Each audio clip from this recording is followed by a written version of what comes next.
الله سبحانه وتعالى في القرآن الحميد بسم الله الرحمن الرحيم أم لم يعرفوا رسولهم فهم له منكرون وقال النبي صلى الله عليه وسلم سبعة يظلهم الله في ظله يوم لا ظل إلا ظله فيه شاب نشأ في عبادة الله أو كما قال عليه الصلاة والتسليم. கண்ணியத்திற்கும் மிகுந்த மேன்மைக்குரிய நம்முடைய கல்வில் நிறைந்த கண்மணி முஹம்மது ரசூலுல்லாஹி ஸல்லல்லாஹு அலைஹி வஸல்லம் அவருடைய பாக்கியமான இந்த பெருவிழாவிலே தலைமையேற்று நெறியாளுகை செய்து ஒழுங்குபடுத்தி சொல்ல வேண்டிய செய்திகளை சொல்ல வேண்டிய நேரத்தில் பக்குவமாக சொல்லி கேட்க வேண்டிய நேரத்தில் காரியங்களை பக்குவமாக கேட்டு ஒழுங்குபடுத்தி நடத்தி கொண்டிருக்கக்கூடிய மரியாதைக்குரிய ஹஜ்ரத் அவர்களே, இஸ்மாயில் ஹஜ்ரத் மேலே எனக்கு பிரியம் உண்டு. அதற்கு அவர்களோடு நான் பயணத்தில் இருக்கும் பொழுது தான் அவர்களை பார்த்து நெகிழ்ந்து அந்த ஆனந்தத்தை பல பேரிடத்தில் இன்று காலையில் வந்து உலமாக்கள்கிட்ட கூட நான் பகிர்ந்தேன். ஒரு கிட்டத்தட்ட ஒரு துறவியை போல் அதற்கு அவருடைய ஒரு வாழ்க்கை பயணத்தில் இருக்கும்போதே தெரிய முடிந்தது. கைர் அல்ஹம்துலில்லாஹ், அந்த பாக்கியம் எல்லாம் மிஸ்பாஹுலுதா கொடுத்த ஒரு உன்னதமான சன்மானம் தான் அது. முன்னோர்களான நாதாக்கள் சங்கைக்குரிய நம்முடைய உஸ்தாதுமார்கள் அவர்கள் போட்ட ஒரு அருள் என்பதிலேயும் சந்தேகமே இல்லை. இது மாதிரி மிஸ்பாஹுலுதாவின் மீதும் எனக்கு ஒரு தனி பெரிய எந்த காலத்தில் இருக்குதுங்கிறத யாருக்கும் சொல்லி தெரிய வேண்டியதில்லை. சங்கைக்குரிய நம்முடைய ஷம்சுலுதா ஹதரத் அவர்கள் அவங்க நாசிராக இருந்த காலகட்டத்தில் ஹதரத் அவர்கள் பொதுவாக பாடம் நடத்தும் பொழுது யார் வந்தாலும் உட்கார்ந்தால் பாடத்தை யாருக்கானே நிறுத்த மாட்டாங்க. ஆனால் நான் ஹதரத் அவர்களிடத்தில் கேட்ட சில கேள்விகளுக்காக பாடத்தையே நிறுத்தி ஹதரத் அவர்கள் கிட்டத்தட்ட ஒரு அரை மணி நேரம் எனக்காக செலவழித்து அந்த நேரத்தை கழித்தார்கள் என்பதெல்லாம் அந்த பெருமக்களுடைய துவாவை பெற்றவன் என்ற ரீதி பெருமைக்காக கண்ணியத்திற்காக நான் சொல்லிக் கொள்கிறேன். அது மாதிரி நம்முடைய முதல்வர் ஹதரத் அவரிடத்தில் ஒரு கோரிக்கை, கொஞ்ச நாளைக்கு முன்னாலே எல்லாம் மிஸ்பாஹுலுதாவிலிருந்து இங்கே உள்ள நிர்வாக பெருமக்களும் சேர்த்து தான் அந்த கோரிக்கை. மிஸ்பாஹுலுதாவிலிருந்து இங்கே உள்ள உஸ்தாதுமார்களும் இங்கே உள்ள மாணவர்களும் ஒவ்வொரு வருஷமும் ஒரு டூர் வந்தாங்க. ஒரு வருஷமும் ஒரு பகுதிக்கு டூர் வந்தாங்க. அங்கே திருநெல்வேலிக்கு டூர் வந்தாங்க. நாங்கள் எல்லோரும் அங்கே உள்ள பிள்ளையெல்லாம் கொண்டு போய் தாமிரபரணியில் நிற்கப்பாட்டி வச்சு அவங்கள குளிக்க வச்சு அதிலே அந்த நேரத்தில் எந்தெந்த மாணவர்கள் பட்டமாகக்கூடிய மாணவர்களையும் பெரிய மாணவர் வந்தார்களோ இன்றைக்கும் அந்த தொடர்பு எங்களுக்கும் அவர்களுக்கும் தொடர்பு கொண்டிருக்கக்கூடிய அளவுக்கு இருந்து கொண்டிருக்கிறது. அதனால் நீங்கள் டூர் வைக்கிறத பார்த்து உஸ்மானியாரும் நாங்கள் டூர் வச்சோம், ஆனால் இங்கே டூர் கொஞ்சம் கம்மியாக இருக்கிற மாதிரி கேள்விப்படுறோம். இன்ஷா அல்லாஹ் உங்கள் சார்பாக ஹஸரத் அவரிடத்திலேயும் நிர்வாக பெருமக்களிடத்திலே ஒரு கோரிக்கை வைத்துக் கொள்கிறேன். இதை உஸ்தாதுமார்கள் சொல்லி கேட்டு ஏதோ சொல்ல நினைக்காதீங்க, நானும் ஆர்வத்தில் சொல்கிறேன். இன்ஷா அல்லாஹ் மாணவர்களுடைய ஒரு உத்வேகம் எழுச்சி பலரையும் சந்தித்து அதிலே கொண்டு சில விதமான படிப்பினைகள் பெறுவது என்ற ஒரு நிலையில் இன்ஷா அல்லாஹ் அந்த காரியத்தையும் நீங்கள் செய்தால் அதற்கும் உறுதுணையாக இருக்கலாம் என்பதையும் அன்போடு தெரிவித்துக் கொண்டு, சங்கைக்குரியவர்களே, அல்லாஹுடைய மகத்தான கருணையினாலே பாக்கியம் நிறைந்த இந்த ஜாமியா மிஸ்பாஹுலுதா ஒரு பாரம்பரியமான இஸ்லாமிய பண்பாட்டை உலகத்தில் நிலைநிறுத்தி வருவதிலே அதனுடைய தொடர்ச்சியாய் இங்கே ஏராளமான பெண்களும் கூடியிருக்கக்கூடிய நிலையில் அது மாதிரி மற்றவர்களும் பங்கேற்கக்கூடிய நிலையிலே ஒரு சிறப்பான மீலாது நபி விழாவை இங்கே தொடராக நடத்தி கொண்டிருக்கிறது. அல்லாஹ் இதை கபூல் செய்தல் முடியுமானார். எனக்கு முன்னால் இங்கே பேசிய சங்கைக்குரிய சஃபியுல்லா ஹதரத் அவர்கள், முன்னிலை வைக்கக்கூடிய சங்கைக்குரிய உஸ்தாதுமார்கள், ஆற்றல் மிக்க உஸ்தாதுமார்கள், ஒவ்வொரு ஆட்களும் அல்லாஹ்வுடைய கருணையினால் நல்ல திறமையும் ஆற்றலும் மிக்கவர்கள், சங்கைக்குரிய ஆற்றல் மிக்க உஸ்தாதுமார்கள். அது மாதிரி ரொம்ப சிறப்பான முறையில் இதை வழிநடத்தக்கூடிய நிர்வாக பெருமக்கள் எல்லோருக்கும் வருகின்றவர்களுக்கும் உளப்பூர்வமான நன்றியும் நான் தெரிவித்துக் கொண்டு, இது ஒன்றும் நீங்கள் தெரியாத விஷயத்தை ஒன்று நான் அப்படி பேசிட்டு போகிற ஒரு நிலையெல்லாம் இல்லை. கையில் எடுத்து வந்த குறிப்பை கூட வண்டியிலே வச்சுட்டு வந்துட்டேன். இருந்தாலும் மனசிலே உள்ளதை இன்ஷா அல்லாஹ் பரிமாறிக்கொள்ளலாம் என்பதை இந்த நேரத்தில் தெரிவித்துக் கொண்டு, நமது உயிரினும் மேலான கண்மணி ரசூலுல்லாஹி ஸல்லல்லாஹு அலைஹி வஸல்லம் வரலாற்றை சீரத்தை அறிந்து கொள்வது நம்முடைய வாழ்க்கையில் அவசியமானது. அல்லாஹ் குர்ஆனிலே கேட்கிறான், அம்லம் யாரிஃபு ரசூலஹும், உங்களுடைய ரசூலை பற்றி அவர்கள் தெரிய வேண்டாமா? தெரியாத காரணத்தினால்தான் உலகத்தில் பல பேர் இன்கார் செய்கிறார்கள், மறுக்கிறார்கள், மாறுபட்டு நடக்கிறார்கள், விமர்சிக்கிறார்கள். அவங்க யாரும் தெரிய வேண்டிய அளவுக்கு தெரியவில்லை என்று அல்லாஹ் சொல்லி காட்டுவான். ஸல்லல்லாஹு வரலாற்றை தெரியாமல் எப்படி குர்ஆனை விளங்க இயலும்? அல்லாஹுடைய ரசூலின் வரலாற்றை விளங்காமல் எப்படி குர்ஆனுடைய ஆயாத்துகளுக்கு அர்த்தம் செய்ய இயலும்? லகத் கான லக்கும் ஃபீ ரசூலில்லாஹி உஸ்வத்துன் ஹஸனா, அல்லாஹுடைய ரசூலின் வாழ்விலே உங்களுக்கு அழகான முன்மாறி இருக்கிறது என்று அல்லாஹ் சொல்கிறான். அந்த முன்மாதிரியான வரலாற்றை தெரியாமல் எப்படி இந்த ஆயத்திற்கு விளக்கம் சொல்வது? இன்னக லஅலா ஹுலுகின் அதீம், நாயகமே தாங்கள் அதிகமான மகத்தான குணத்தில் இருக்கின்ற அல்லாஹ் பாராட்டுகிறான். வரலாற்றை படிக்காமல் அந்த குணங்களை எப்படி நாம் விளங்குவது? லகத் லபிஸ்து ஃபீக்கும் உம்ரம் மின் கப்லிஹி அஃபலா தஅகிலூன், கிட்டத்தட்ட 40 ஆண்டு காலம் உங்களோடு வாழ்ந்திருக்கிறேன். வாழ்க்கையில் பொய் சொல்லியிருக்கிறேனா, ஏமாற்றம் செய்திருக்கிறேனா, மோசடி செய்திருக்கிறேனா, வாக்குறுதி மாறி இருக்கிறேனா என்ற கருத்தில் அல்லாஹ் தஆலா சொல்லக்கூடிய அந்த வசனத்தை விளங்க வேண்டும் என்று சொன்னால் அவருடைய வாழ்வியலை விளங்க வேண்டும். இந்த வாழ்வியல் என்பது பாக்கியமானது. உலகத்தில் உண்டான எந்த தலைவர்கள் ஆனாலும் சரி, ஒரு பக்கம் வெளிச்சம் இருந்தால் மறுபக்கம் இருள் இருக்கும். அவங்களுடைய வாழ்க்கையிலே ஒரு பகுதி பிரகாசமானதாக போற்றத்தக்கதாக இருந்தால் இன்னொரு பகுதியை சொல்லிக் கொள்ளக்கூடிய அளவிற்கு இருக்காது. ஆனால் மனித புனிதராம் நமது உயிரினும் மேலான கண்மணி ரசூலுல்லாஹி ஸல்லல்லாஹு அலைஹி வஸல்லம் வாழ்வின் எந்த பாகத்தை எடுத்தாலும் கற்கண்டு இனிப்பதை போல் எல்லா பாகமும் மனமானது, அழகானது, பாக்கியமானது என்பதிலே சந்தேகமே இல்லை. அவர்களை பற்றி பேசும் சபை ஒரு இபாதத்தினுடைய சபை. நபிமார்களை பற்றி பொதுவாக பேசுவதே திக்ருல் அன்பியா இபாதத்துன், நபிமார்களை பற்றி பரிமாறுவதே இபாதத். எனவே இது ஒரு இபாதத்தினுடைய மஜ்லிஸ். இதிலேயும் சய்யிதுல் அன்பியா கண்மணி ரசூலுல்லாஹி ஸல்லல்லாஹு அலைஹி வஸல்லம் வரலாற்றை கேட்பதற்கு நாம் கொடுத்து வைத்திருக்க வேண்டும் பெருமக்களே. இதனாலே அல்லாஹ்வுடைய கருணையினாலே இப்படிப்பட்ட வரலாறுகளை ஏதோ கேட்டோம் அப்படிங்கிற மாதிரி இல்லை, நம்முடைய கல்வியில் ஆழமாக பதிய வைத்து அது தொடர்பான விஷயங்களிலே உங்களுடைய வாழ்வியலில் சொல்லப்பட்டிருக்கக்கூடிய நல்ல விஷயங்களை எடுத்து நடக்கவும் அல்லாஹ் எனக்கும் உங்களுக்கும் தௌஃபீகை தந்தரல வேண்டும் என்று கேட்டுக்கொண்டு, ஸல்லல்லாஹு அலைஹி வஸல்லம் வாழ்விலே இளைஞர்களை ஈர்த்தவர்கள், இளைஞர்களை வழிநடத்தியவர்கள், இளைஞர்களுக்கு முன்மாதிரியானவர்கள், பல்வேறு கோணங்களிலே ஸல்லல்லாஹு அலைஹி வஸல்லம் இளமையை இன்னும் சொல்ல போனால் முற்பகல் செய்யின் பிற்பகல் விளையும் என்று சொல்வார்கள். தக்கார் தகவிலர் அவரவர் எச்சத்தார் காணப்படும் என்று சொல்வார்கள் அல்லவா? இப்பொழுது எப்படி இருக்கிறோமோ அதுதான் பின்னால் நம்முடைய வாழ்க்கை. ஸல்லல்லாஹு அலைஹி வஸல்லம் நுபுவத்திற்கு சான்றே அவருடைய இளமைதான், அவருடைய ஆரம்ப காலகட்ட வாழ்க்கை தான். ஆரம்ப காலகட்ட வாழ்க்கையைத்தான் முன்மாதிரியாக சொல்லி தன்னுடைய நுபுவத்தையே அல்லாஹ் தஆலா வெளிப்படுத்த வைத்தான் என்பதை பார்க்கிறோம். அதனாலே அது ஒரு சாதாரணமானதல்ல. இன்றைய காலகட்டத்திலே நம்முடைய இளைஞர்களுடைய நிலைப்பாடு எப்படி இருக்கிறது என்பதை நாம் எல்லாம் அறிந்திருக்கிறோம். ஒரு சகோதரர் சமீபத்தில் எழுதிய ஒரு செய்தியை நான் படித்தேன். இன்றைய நம்முடைய இளைஞர்களை நினைத்தால், அவருடைய வாழ்க்கையை பார்த்தால், இளைஞர்கள் என்று சொன்னால் இளம் வயதுள்ள பெண்களும் தான், அதற்கு அவங்களுக்கு தஃசீர் செய்த மாதிரி சரிதான். அதுவும் இன்றுள்ள அந்த இளம் மக்களை நாம் நினைத்தால் வாழ்க்கையில் பயமாக இருக்கிறது. அவர் எழுதுகிறார், இன்றுள்ள வளர்ந்து வரக்கூடிய இளைய சகோதரர்களை, இளையவர்களை நாம் நினைத்தோம் என்று சொன்னால் நமக்கு பயமாக இருக்கிறது. காரணம் என்னவென்று சொன்னால் அவர்களுடைய வாழ்க்கையிலே அவர்களுக்கு பிடித்தமான ஒரே அம்சம் செல்போன் மாத்திரம்தான். கொஞ்ச நேரம் அவங்கள செல்போனில் சார்ஜ் எல்லாம் இறக்கி கொஞ்சம் கையில் கொடுத்தாச்சுன்னு சொன்னால் அதில் அவர்களுக்கு இருக்கக்கூடிய கவலையும் நிலையும் என்னங்கிறது நாம் விளங்கி இருக்கிறோம். இன்றைக்குள்ள இளைஞர்களை பற்றி அவர் சொல்லி காட்டுவார், பயமாக இருக்கிறது. இன்றுள்ள இளைஞர்களை நினைத்தால் வாழ்க்கையிலே அவர்களுக்கு பிடித்த ஒரே பொருள் செல்போன் தான். அவருடைய கருத்தில் எல்லாத்திலையும் உடன்படலைன்னா இருந்தாலும் அவர் எழுதியிருக்கிறார், படிக்காமலேயே பாஸ் ஆக வேண்டும் என்று, கஷ்டப்படாமலே வேலை கிடைக்கணும்னு ஆசைப்படுறவங்க, படிக்கக்கூடாது பாஸ் ஆகணும், கஷ்டப்படக்கூடாது வேலை கிடைக்கணும், யாருக்குமே மரியாதை தரக்கூடாது, பெற்றோர்களோ ஆசிரியர்களோ வயதில் மூத்தவர்களோ யாருக்கும் மரியாதை கிடைக்காது.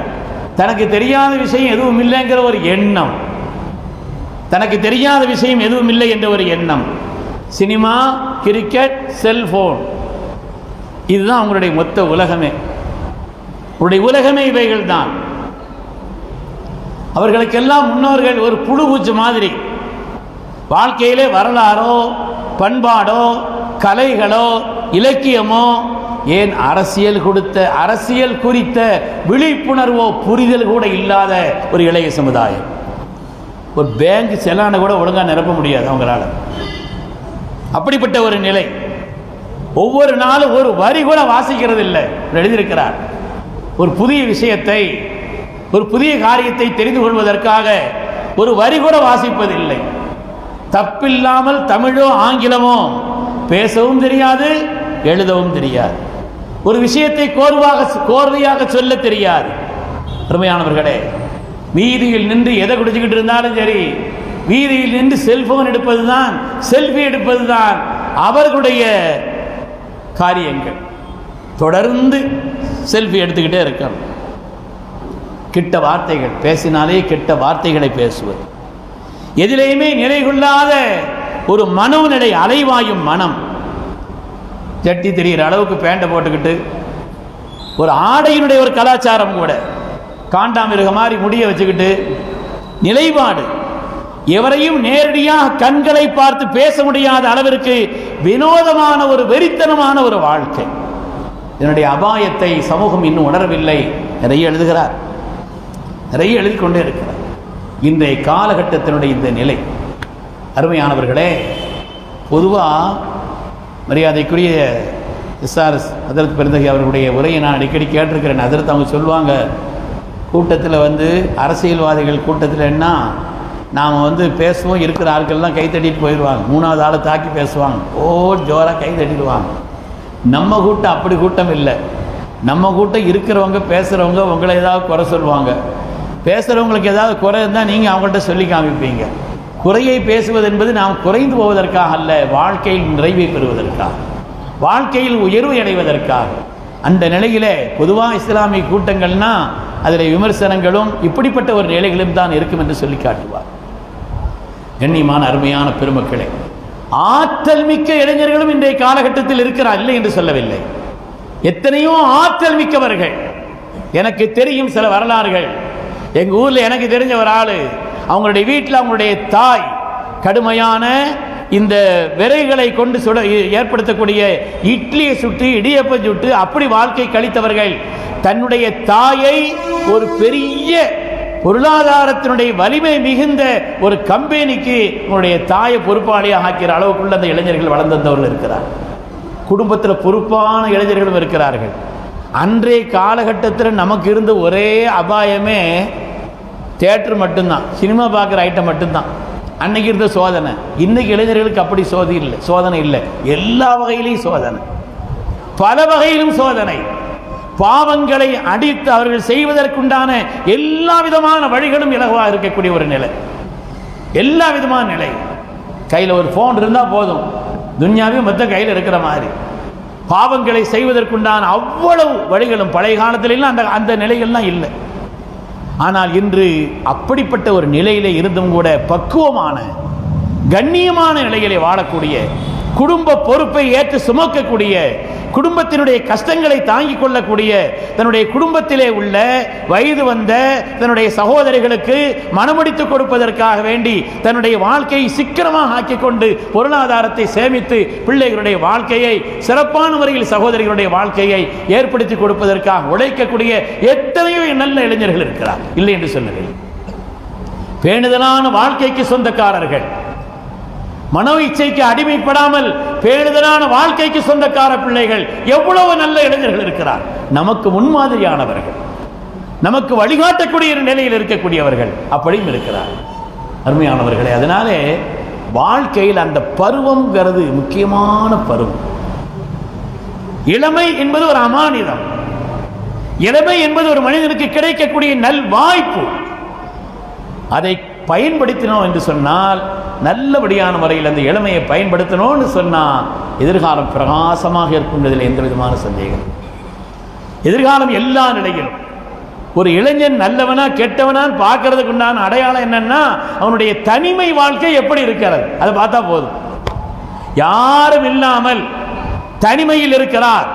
இந்த நேரத்தில் அவருடைய மன ஓட்டம், அவருடைய செய்கைகள், அவருடைய அணுகுமுறைகள் எப்படி இருக்கிறது என்பது தெரிந்தால் அவரை எடை போட்டு விடலாம், அவரை எடை போட்டு விடலாம் என்று சொல்லக்கூடிய அளவிற்குண்டான நிலை. அதனாலே அருமையான இளைஞர்களே, எல்லா இடத்தையும் உங்களை திட்டி தான் பேசுவாங்க. ஆனால் இளைஞர்கள்னா யாருங்க? முதல்ல யூசுஃபுல் கர்தாவின்னு சொல்லி மிஸ்ரில் பிரபலமான ஒரு பேரறிஞர், அவருக்கு இளைஞர்கள்னு ஒரு தலைப்பு கொடுத்து பேச சொன்னாங்க. அவருக்கு ஒரு இளைஞர்கள்னு தலைப்பு கொடுத்து பேச சொன்னாங்க. பேச சொல்லிட்டு இளைஞர்களுக்கான செய்தியை சொல்ல வேண்டும் என்று சொல்லி நல்ல இளைஞர்களை எல்லாம் கூப்பிட்டு சபையில் முன்னால் உட்கார வச்சு பெரிய ஆட்களை போல 5 பின்னால் போங்கன்னு சொல்லிட்டாங்க. அவர் வந்து பார்க்குறாரு. ஏன்னா இவங்களை பார்த்தா அந்த இளைஞர்களுக்கு உண்டான செய்தியை அவர் நிரப்பமாக சொல்வாருங்கிற ஒரு எண்ணத்தில் அப்படி ஏற்பாடு செய்தாங்க. அவர் வந்த உடனே சொன்னார், இந்த பெரிய ஆட்களெல்லாம் பின்னால் போக சொன்னதும் இந்த பிள்ளையெல்லாம் முன்னால் கொண்டு வச்சது யாருன்னு கேட்டார். இளமை என்று சொல்வது இருக்கிறதே வெறும் வயதினுடைய நிலையே அல்ல, தான் இயலாமல் ஆகிவிட்டேன் என்று எப்பொழுது நினைக்க ஆரம்பிக்கிறாரோ அதோடு அவருடைய இளமை தொலைந்து விடுகிறார். வெறும் வயதை கொண்டு மாத்திரமல்ல, நமக்கு இன்னும் முடியாது அப்படிங்கிற மாதிரி எண்ணம் எப்பொழுது வர ஆரம்பிக்கிறதோ அந்த எண்ணம் வயது 20 வந்தாலும் சரி 70 வந்தாலும் சரி முடிஞ்சு போச்சு. அருமையானவர்களே, ஆரம்பத்திலே ஒரே ஒரு நசீகத்தை மாத்திரம், எனக்கும் அது தேவை என்ற ஒரு அடிப்படையில் அதை சொல்லி நான் இந்த விஷயங்களை துவக்கிறேன். எந்த காலகட்டத்திலும் ஒரு மனிதர் வயது முதிர்ந்தாலும் கூட, பொதுவாக வயது 3 பருவம், சிறுவிராயம், வாலிப பருவம், வயோதிகம். வயோதிகம் வந்தாலே உடல் உபாதைகள்லாம் வர ஆரம்பிச்சிடும், மறதி வர ஆரம்பிச்சிடும், குடும்பத்திலையும் சமூகத்திலையும் கண்ணியம் குறைய ஆரம்பிச்சிடும், பல்வேறு குறைபாடுகள் வந்துடும். ஆனால் ஒரு மனிதர் தன்னுடைய இளம் பிராயத்திலேயும் கூட அப்பொழுது ஆரம்பித்து ஒருவர் குர்ஆனை நியமமாக ஓதிக்கொண்டிருந்தால் வயோதிகமான காலகட்டத்திலே கூட ஒரு வகையில் இளமையோடு இருப்பார். வயோதிகமான காலகட்டத்திலும் கூட அவர் நினைவாற்றல் உள்ளவராக இருப்பார். வயோதிகமான காலகட்டத்திலும் கூட உடல் உறுப்புகள் பல நிலையிலே தளர்ந்திருந்தாலும் ஆற்றலோடு இருப்பார். அல்லாமா முஃப்தி ஷஃபீ சாப் அவர்கள் தங்களுடைய மாறிவ ஒரு செய்தியை தொடர்பாக விரிவாக எழுதுகிறார்கள். குர்ஆன் ஓதக்கூடிய பழக்கம் இன்றுள்ள பல இளைஞர்கள் அல்லது பல பேருக்கு குர்ஆன் ஓதுவதை தெரியாமல் இருக்கிறது. குர்ஆன் எடுத்து ஓத தெரியாதவர்கள் எவ்வளவு பேர் இருந்து கொண்டிருக்கிறார்கள். அந்த நிலை மாற வேண்டும். இது ஒரு இஸ்லாமிய பட்டணம். இந்த ஊரில் குர்ஆன் ஓத தெரியாதவங்க எந்த வயசில் உள்ளவங்களும் இருக்கக்கூடாது என்று ஒரு நிலைப்பாடு இங்கே இருக்க வேண்டும். குர்ஆனை நியமமாக ஓதி வந்தால் 70க்கும் மேற்பட்ட பலன்கள் இருக்கிறது. ஒரே ஒரு பலனை மாற்றி சொல்கிறேன். 70க்கும் மேற்பட்ட பலன்களை எழுதுவார்கள். ஒரே ஒரு பயன் என்னன்னு சொன்னால், அவர் வயோதிகமான நிலையிலையும் கூட அவருக்கு நினைவாற்றல் இருக்கும். ஒரு வகையில் இளமையை போல் இளமையான உள்ளம், துடிப்பான இதயம் அவருக்கு இருக்கும். வரலாற்றில் ஹலீஃபாக்கள்லேயே நீண்ட காலம் வாழ்ந்தவர்கள் செய்தனா உஸ்மான் இப்னு அஃபான் ரலியல்லாஹு அன்ஹு அவங்க தான். 4 ஹலீஃபாக்கள்லையும் நீண்ட ஹயாத்து வாழ்ந்தவர்கள் அவர்கள் தான். உஸ்மான் இப்னு அஃபான் ரலியல்லாஹு அன்ஹு அவங்களுக்கும் குர்ஆனுக்குள்ள தொடர்பு என்னங்கிறது உலகம் அறிந்தது. ஜாமியுல் குர்ஆன் அவங்க. அது மாதிரி அவங்க ஸல்லல்லாஹு அலைஹி வஸல்லம் சொன்னாங்க, நீங்கள் வஃபாத் ஆகும் பொழுது குர்ஆன் கூட ஓதிக்கிட்டு இருப்பீங்கன்னு சொன்னாங்க. துக்தலு வ அன்த மظلوم வ தக்துரு கத்ரத்தும் மின் தமிக அலா ஃபஸயக்ஃபீகஹுமுல்லாஹ். உஸ்மான் தான் அவர்களை நீங்கள் அநியாயமாக கொல்லப்படுவீர்கள். கொல்லப்படும் பொழுது உங்களுடைய வேணியிலிருந்து வெளிப்படக்கூடிய இரத்தத்தில் ஒரு சொட்டு குர்ஆனிலே உள்ள ஃபஸயக்ஃபீகஹுமுல்லாஹ் என்ற எழுத்தின் மீது விழும். சுப்ஹானல்லாஹ். அப்போ குர்ஆன் ஓதிக்கிட்டு தான் இருப்பீங்க, அந்த நேரத்தில் உங்களுடைய வஃபாத் வருங்கிறதையும் சொன்னாங்க. இந்த உஸ்மான் அல்லாஹ்வுடைய வரலாற்றிலே நாம் பார்க்கிறோம், அவங்க என்னப்போ ரொம்ப சாந்த சுரூபியானவங்க அப்படி தான் நம்ம படிச்சிருக்கிறோம். அது மாத்திரமல்ல, அமைதியானவர்கள், அன்பானவர்கள், பண்பு, அதெல்லாம் சரிதான். ஆனால் வயது முதிர்ந்த காலத்திலும் கூட பல்வேறு விதமான ஆற்றல் மிக்க காரியங்களை செய்தவர்கள் உஸ்மான் கனி அவர்கள். இன்னும் சொல்ல போனால் உமர் ரலியல்லாஹு தஆலா அவர்கள் செய்ய துணியாத சில காரியங்களையும் கூட உஸ்மான் தான் செய்தார்கள். உமர் ரலியல்லாஹு அன்ஹு கடலை பார்த்ததில்லை. உமர் ரலியல்லாஹு அன்ஹு கடலை பார்த்ததில்லை. ஒரு தடவை தன்னுடைய நண்பரிடத்தில் சொல்லி, கடல்னா என்னன்னு சொல்லுங்க, சிஃப்ரி அல்பா, கடல்னா என்னன்னு சொல்லுங்களேன்னு நாங்களாம். அவங்க சொன்னாங்களா, ஹல்குன் கபீர், அது பயங்கரமானது. அதை வர்ணிச்சு சொல்கிறாங்க. எவ்வளோ பிரம்மாண்டமான பொருள்கள் அதில் சென்றாலும் கூட ரொம்ப புளிசாக தெரியும் என்று கடலை பற்றியெல்லாம் ரொம்ப சொன்ன உடனே உமரது நாங்கள் ரொம்ப ரிஸ்க் எடுக்க வேண்டாம், அதனால் கடற்படை அமைப்பது சம்பந்தமாக நம்ம யோசிக்கிறோம் வேண்டான்னு விட்டுட்டாங்க. இஸ்லாமிய சாம்ராஜ்யத்திலே முதலாக கடற்படை அமைத்தவர்கள் ஹஜ்ரத் உஸ்மான் கனி ரலியல்லாஹு அவர்கள்.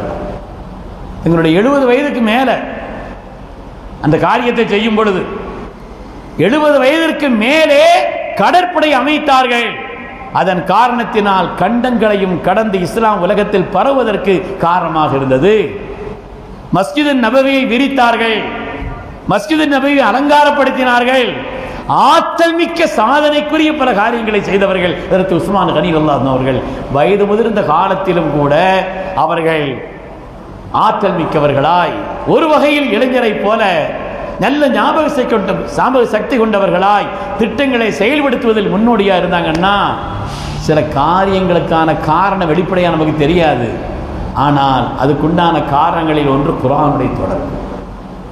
சங்கைக்குரிய தாய்மார்களையும் அன்போடு கேட்கிறேன், உமர் தான் சொன்ன மாதிரி குர்ஆன் ஓதாத நாள் என்னுடைய வாழ்க்கையில் கெட்ட நாள்னு சொன்னார். தினந்தோறும் குர்ஆனை ஓதக்கூடிய, பார்த்து கொஞ்சமாவது ஓதக்கூடிய ஒரு பழக்க நம்மிடத்தில் இருக்க வேண்டும். அது உண்டாக்கி தரக்கூடிய ஆற்றல். நாம் சிறுபிராயத்திலேயும் இளமையிலேயும் அந்த திலாவத்தினுடைய பண்பு நமக்கு தொடர்ந்து இருக்குமானால் மகத்தான விளைவுகளை உண்டாகும். அது மாதிரி இன்னொருவரை உதாரணத்துக்கு சொல்வதாக இருந்தால் அவுரங்கசீப் ரஹ்மத்துல்லாஹி அலைஹி சொல்லலாம். வரலாற்றில் தப்பு எழுதி வச்சிருக்கிறாங்க அவரை பற்றி. ஆனால் ஒரு இறைநேசர் அவர்கள். காபூலில் இருந்து செங்கல்பட்டு வரை அவருடைய ஆட்சி இருந்தது. இந்தியா, பாகிஸ்தான், பங்களாதேஷ் போன்ற பகுதிகளை எல்லாம் உள்ளடக்கிய விரிந்த ஆட்சி. எவ்வளவு காலம் ஆட்சி செய்தாங்க தெரியுமா? அவுரங்கசீப் ரஹ்மத்துல்லாஹி வரலாற்றை படித்து பாருங்கள். அவருடைய ஆட்சி என்பது 60 ஆண்டு காலம் ஆட்சி செய்தார். 60 ஆண்டு காலம் ஆட்சி செய்தார். 88 வயசுக்கு மேல வாழ்ந்தார். அந்த நேரத்திலேயும் காரியங்களை திட்டமிட்டு செய்வதிலே மற்றவர்களுக்கு முன்னோடியாய், வழிகாட்டியாய் தெளிவா இருந்தார். அதுக்குண்டான பிரதானமான காரணங்களில் ஒன்று குர்ஆனை அதிகம் ஓதும் பண்பு அவரிடத்தில். யுத்தகலம் நடந்தால் கூட யானையின் நிழலில் அமர்ந்து குர்ஆன் ஓதக்கூடிய பண்பு அவருக்கு இருந்தது என்பதை வரலாற்றில் படிக்கிறோம். அதனால முற்பகல் செய்யின் பிற்பகல் விளையும். இந்த ஆரம்ப காலகட்டம், இளமையான காலகட்டம், ஆண்களும் பெண்களும் அதிகம் அதிகம் அதிகம் ஓதக்கூடியவர்களாக இருக்க. அதுலேயும் பெண்களுக்கு அந்த வாய்ப்பு ரொம்ப ஜாஸ்தி. நீங்கள் செய்தீங்கன்னா வீட்டில் பிள்ளைங்க செய்வாங்க. குர்ஆன் ஓதுனீங்கன்னா, நான் எந்த அதற்குண்டான பயன்பாடுகளையும் ஒன்றுமே சொல்லலை, ஒரே ஒன்றை சொல்லியிருக்கிறேன். அவ்வளவு பயன்பாடுகள் இருக்கு. இந்த இளமை பருவம் என்பது பிற்காலத்தை பாக்கியமாக ஆக்கிக் கொள்வதற்குண்டான ஒரு மகத்தான காலம் என்பதில் சந்தேகமே. உண்மையானவர்களே, இந்த காலம் நினைத்ததை செய்வதற்குண்டான ஆற்றல் இருக்கிறது, பலம் இருக்கிறது, வலிமை இருக்கிறது என்பதற்காக தவறான, பாவமான, வீணான காரியங்களில் நம்முடைய நேரத்தை பாழடித்து விடக்கூடாது. வாழ்க்கையில் கெட்டவர்கள் இளமையை பாழாக்கியவர்கள் தான். பின்னால் கடந்து வருத்தப்படுவதில் ஒரு அர்த்தம் இல்லை. பின்னால் இருந்து வருத்தப்படுவதில்லை. நாம் எல்லாம் வரலாறு படிச்சிருக்கிறோம். நான் ஒன்றும் புதுசாக ஒன்றும் சொல்லலை, செய்தியை சொல்கிறேன். லைலா மஜ்னூன் ஒரு கதை ஒன்று இருக்குது. லைலா மஜ்னூன், அந்த மஜ்னூன் இருக்கிறாரே, அவருடைய அசல் பெயர் மஜ்னூன்லாம் கிடையாது, கைஸ் அவர் பெயர். அவர் பெயர் கைஸ். ரொம்ப சிறந்த அறிவாளி, கெட்டிக்காரர், நல்ல புத்திமான். ஆனால் அவருக்கு பைத்தியம் லைலா. எப்போ பார்த்தாலும் அந்த காதல். நம்ம முத்துசல்மா இப்போ கித்தாபுக்கு ஓதி இருக்கிறோம் இல்லையா, எங்கேயாவது மான்கள் கூட்டம் போய் அழகா இருந்தா கூட படிப்பாராம். தல்லாஹி யா லபியா தில்காஇ குல்னலனா லைலாய மின் குன்னம் லைலாமி. சத்தம் பின்னால் இருந்து வருது. மினல் பஷரி. உஸ்தாமார் இல்லையா, அப்படி அந்த மான்கள் அழகுங்கிறது லைலாவுக்குள்ள சொந்தம். உங்களை பார்த்து அழகா இருக்கிறீங்களே, அப்போ நீங்கள் எல்லாம் லைலா கூட்டத்தை சேர்ந்த ஆளான்னு சொல்லி அந்த லைலா பேத்தி எப்போ பார்த்தாலும் லைலா லைலா லைலா லைலா. இமாம் ஹசன் ரலியல்லாஹு காலத்தில் வாழ்ந்த ஆள். இமாம் ஹசன் ரலியல்லாஹு தஆலா சில விஷயங்களை அவர்கிட்ட ஆலோசனை கூட கேட்பாங்களாம். எங்க இப்படி செய்யலாமா அப்படி செய்யலாமான்னு சொல்லிட்டு, சின்ன வயசாக இருந்தாலும் கேட்டால் விவரமான ஆள் தானே, அதனால இப்படி இப்படின்னு சொல்லுவார். ஒரு தடவை சொன்னாங்களாம், ஒரு பக்கத்தில் மாவியா தான் ஆட்சி இருக்குது, இன்னொரு பக்கத்தில் நம்முடைய ஆட்சி, சமூகத்துக்கு மத்தியில் இப்படி பிளவுங்கிறதெல்லாம் வேண்டாம், அதனால் அதை ஒன்றுபடுத்தலாம்னு நினைக்கிறேன், அதனால் என்னுடைய பொறுப்பையும் சேர்த்து நான் அவங்களுக்கு கொடுக்கலாம்னு நினைக்கிறேன். என்ன சொல்லாதில் இவங்களை பற்றி முன்னாலே சோபனம் சொல்லியிருக்காங்க. இன்ன இப்னி ஹாதா சையிதுன் லஅல்லல்லாஹு யுஸ்லிஹ பிஹி பைன ஃபியத்தைனி அதீமத்தைன் சொல்லி சோபனம் சொல்லியிருக்கிறாங்க. அதனால் என்னுடைய பொறுப்பை நான் அதற்கு மாவியான இடத்துல விட்டு கொடுக்கலான்னு நினைக்கிறேன்னு சொன்ன உடனே அந்த கைஸ் சொன்னாரா, நீங்கள் மாவியாட்டை விட்டு கொடுக்குறத விட லைலாட்டை கொடுத்தா நல்லா இருக்கும். மாவியாட்டை கொடுக்குறத விட லைலாட்டை கொடுக்கும். அப்போ அவங்க தான் சொன்னாங்கண்ணா, இனிமே ஒன்று கைசுன்னு கூப்பிட மாட்டேன்ப்பா, இனிமே ஒன்று கைசுன்னு அந்த மஜ்னூன்னு சொன்னாங்களா. அந்த மஜ்னூன் அர்த்தம் தெரியும் இல்லையாங்க? கொச்ச பாஷையில் சொல்கிறத தான் கிறுக்கு பையனா இருக்கு. அப்படி பேர் வச்சவங்க அவங்க தான். அசல் பேரே மறந்து போச்சு. துன்யான்னு இன்னைக்கு யாருக்கும் தெரியாது பெரும்பாலும். பெற்றோர்கள் பார்த்தாங்க, நல்ல மனிதனுடைய வாயிலிருந்து இப்படி ஒரு சொல் வந்துருச்சே, இவனை மாற்றணுமே, இல்லை ஹரமு கூட்டு போனாங்களாம்.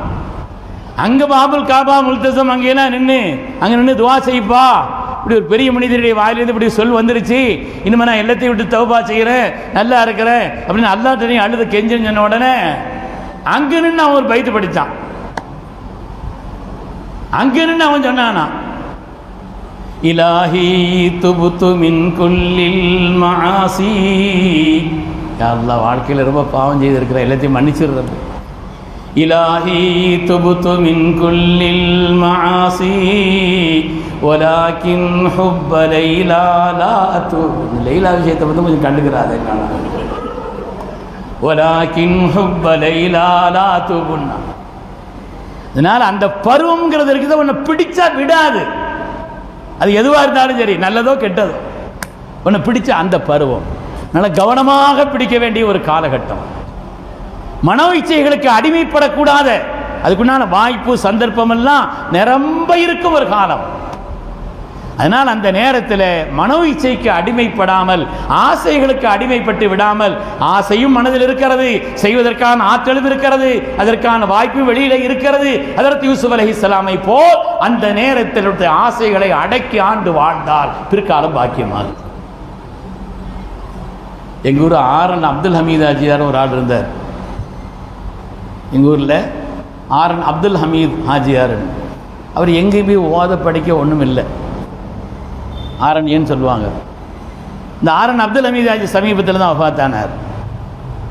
யார் ஒரு கனவு கண்டு அவர்கிட்ட போய் கேட்டாலும் சரி, கனவுக்கு அழகான விளக்கம் சொல்லிடுவார், அப்படியே நடக்கும். யார்கிட்டையுமே ஒரு பாடம் படித்தது இல்லை, எங்கேயுமே ஓதனதும் இல்லை. ஆனால் நானே அனுபவப்பட்டிருக்கிறேன் நிறைய. அவர்கிட்ட போய் ஒரு கனவு கண்ட, ஆஜி சார் இப்படி ஒரு கனவு, அப்படியே அதில் இது இப்படியே கனவு, நீங்கள் நல்லதாக இருந்தாலும் சொல்லுவார், கெட்டதாக இருந்தாலும் இப்படி செய்யுங்கன்னு சொல்லிடுவார். நான் ஒரு தடவை அவர்கிட்ட கேட்டேன், எந்த கனவு கண்டு உங்கள்கிட்ட வந்து சொன்னாலும் கனவுக்கான விளக்கத்தை சொல்லிடுறீங்க, அனுபவபூர்வமாக கண்முன்னால் நடக்கிறதையும் பார்க்குறோம், இந்த ஆற்றல் உங்களுக்கு எங்கே வந்துச்சு, எங்கே படிச்சிங்க? அவர் சொன்னால், நான் படிக்கலை, அதில் எங்கேயுமே படிக்கலை. ஆனால் என்னுடைய இளமை பருவம், அவர் சொல்கிறார், என்னுடைய இளமை பருவம், நான் அந்த நேரத்திலே கப்பலில் பணி செய்தேன். கப்பலில் வந்து ஏறியாச்சுன்னா கீழே இறங்கிறதுக்கு பல மாதங்கள் ஆகும். 3 மாதங்களிலிருந்து 6 மாதம் வரை கூட அதிகபட்சமாக கப்பலே கிடந்திருக்கிறோம். எல்லா விதமான வசதி அங்கே இருக்கும், எல்லா விதமான வாய்ப்புகளும் வசதிகளும் அங்கே இருக்கும். ஒரு இடத்துக்கு ஒரு துறைமுகத்துக்கு போவோம், அங்கேருந்து சில சரக்குகளை ஏற்றிக்கிடுவோம், ஆனால் நாங்கள் கப்பலில் இருந்துக்கிட்டே இருக்கணும். இப்படி தான் காலம் கழிந்தது. அந்த நேரத்திலே கப்பலில் எல்லா வசதியும்னா தவறாக நடப்பதற்குண்டான எல்லா வாய்ப்பும் அங்கே இருந்துச்சு. சாதாரணமாக மது, தவறான நிலையில் நம்மை இழுப்பதற்காக வேண்டியுள்ள ஒரு நிலையிலே, தப்பாக நடக்கக்கூடிய நிலையிலே உள்ள கெட்ட பெண்கள், அழகான நிலையிலே உள்ள பெண்கள் வருவார்கள் கோலத்தால். ஆனால் நான் அன்பானவன் தான், அமைதியானவன் தான், என்கிட்ட இந்த தவறுகளுக்கு அணுகினா நான் தீயாயிருவேன். எந்த நேரத்திலும் என்னிடத்தில் அவர்கிட்ட போக முடியாதுப்பா, அவன்கிட்ட போக முடியாது, சின்ன வயசில் அவன்கிட்ட கிட்ட போக முடியாது. எந்த தவறுகளுக்கும் பாவங்களுக்கும் நான் உடன்பட மாட்டேன். ஒரு கட்டம் பாவத்தை செய்வதற்குண்டான நிர்பந்தமான நிலையும் எனக்கு ஏற்பட்டது. என் ரப்பை பயந்ததை தவிர வேறு எந்த காரணம் இல்லை அந்த பாவத்தை விட்டு நான் நீங்குவதற்கு. அல்லாஹுக்காக அந்த பாவங்களை விட்டு தற்காத்து கொண்டேன். அதற்கு என் ரப்பு எனக்கு கொடுத்த சன்மானம் என்று சொல்லுவார். உலகத்தில் ஒவ்வொரு துறைக்கும் ஒரு இமாம் இருப்பாங்க. அல்லாமா இப்னு சீரீன் ரஹ்மத்துல்லாஹி அலைஹி அவர்கள் கனவுக்கு விளக்கம் சொல்றதில் இமாம் அல்லவா. தஅதீருல் அனாம் ஃபி தஅபீரில் மனாம் 4 பாகம் எழுதியிருக்கிறாங்க. கனவுக்கு அவங்க விளக்கம் சொன்னாங்கன்னா அப்படி விளக்கம்தான். அதனுடைய முன்னுரையில் ஆயத்துகளையாக எழுதுவாங்க. ஒரு ஆள் சாவி கொத்தை கனவிலே கண்டால் பெரிய பணக்காரர் ஆயிடுவார்னு அர்த்தம். ஏன்னா குர்ஆன் ஷரீஃபில் காரூனை பற்றி அல்லாஹ் சொல்லும் பொழுது இன்ன மஃபாத்திஹு, உன்னுடைய செல்வத்தை அவன் சாவி கொத்துன்னு சொல்கிறான். அதனால் கனவுல சாவி கொத்த கண்டா பணக்காரர் ஆயிடுவார், முயற்சி பண்ணுங்க. அது மாதிரி கனவுல கல்யாணமாகாத ஒரு ஆள் தன்னுடைய கனவிலே ஆடைகளை கண்டால் சீக்கிரம் கல்யாணம் வரப்போகுதுன்னு அர்த்தம். ஆயத்தையா எழுதி எழுதி எழுதி விளக்கம் சொல்வார்கள் கெட்டிக்காரவங்க. அவங்களும் அப்படித்தான், யார்த்தையுமே பெரிய பாடம் படித்தவர்கள் அல்ல. ஒரு துணி வியாபாரி, துணி வியாபாரம் செய்து கொண்டு தெருவிலே வீதியிலே போய் கொண்டிருக்கிறார்கள். அழகான தோற்றம், வாலிப நிலை, பார்ப்பதற்கு வசீகரமான ஒரு தோற்றம் இருந்த காரணத்தினால ஒரு கெட்ட நடத்தை உள்ள ஒரு பெண்மணி துணி வாங்கன்னு அவரை கூப்பிட்டாங்க வாங்கன்னு. உள்ள உட்கார வச்சு துணியெல்லாம் பார்க்குற மாதிரி காட்டிட்டு கதவுலாம் பூட்டிட்டா.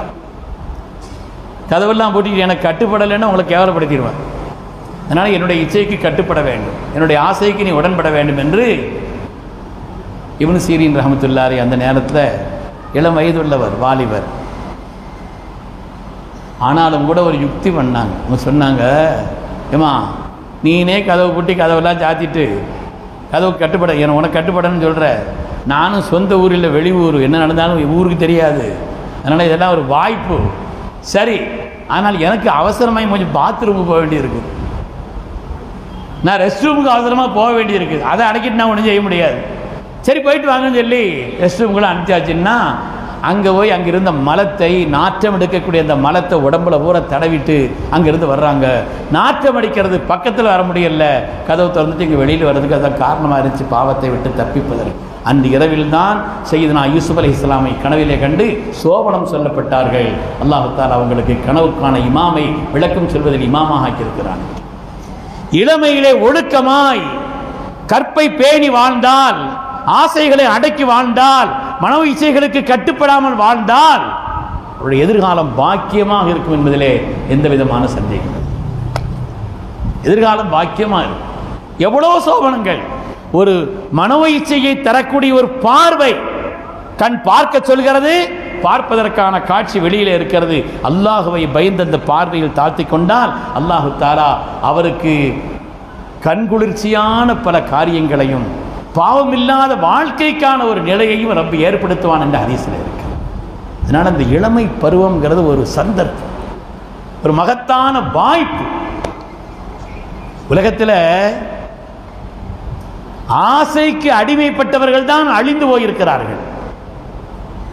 மனோ இச்சைக்கு அடிமை, ஆசை தான் யாரும் பார்க்கல, மனசுல வேற ஆசை இருக்கு, செய்யறதுக்கான வாய்ப்பும் இருக்குது, உடல்ல வலிமை இருக்குது. இந்த ஆசைக்கு அடிமைப்பட்டவர்கள் காலமெல்லாம் நஷ்டப்பட்டிருக்கிறார். அல்லாஹ் குர்ஆன்ல சொல்றான், சில பேர் வாழ்க்கையில் லட்சியமே உங்கிறது தன்னுடைய மன விஷயங்களை தீர்க்கிறது. ருபமா யவத்துல்லதீன கஃபரு லவ் கானு முஸ்லிமீன் தர்ஹும் யகுலு வ யதமத்தஉ வ யுல்ஹிஹிமுல் அமல் வஸௌஃப யஅலமூன். வெறும் மனோ இச்சைக்கு அடிமைப்பட்டவர்கள் கியாமத்தில் அதனுடைய பலன்களை, அதனுடைய கடுமையான சோதனைகளை உணர்வார்கள். அந்த இளமை பருவங்கிறது ஒரு பாக்கியமான பருவம். நான் அந்த ஆரன் அதிகாரை சொல்லி வந்தேன். அவர் சொல்வார், என்னுடைய இளமையில் நான் என்னை ஆசைகளை கட்டுப்படுத்தி என் ரப்புக்காக அல்லாஹுவை பயந்து வாழ்ந்த காரணத்தினால் அல்லாஹ் எனக்கு எவ்வளோ பாக்கியத்தை தந்திருக்கிறான். அதில் ஒன்று இந்த கனவுக்கு விளக்கம் சொல்லக்கூடிய ஆற்றல் என்று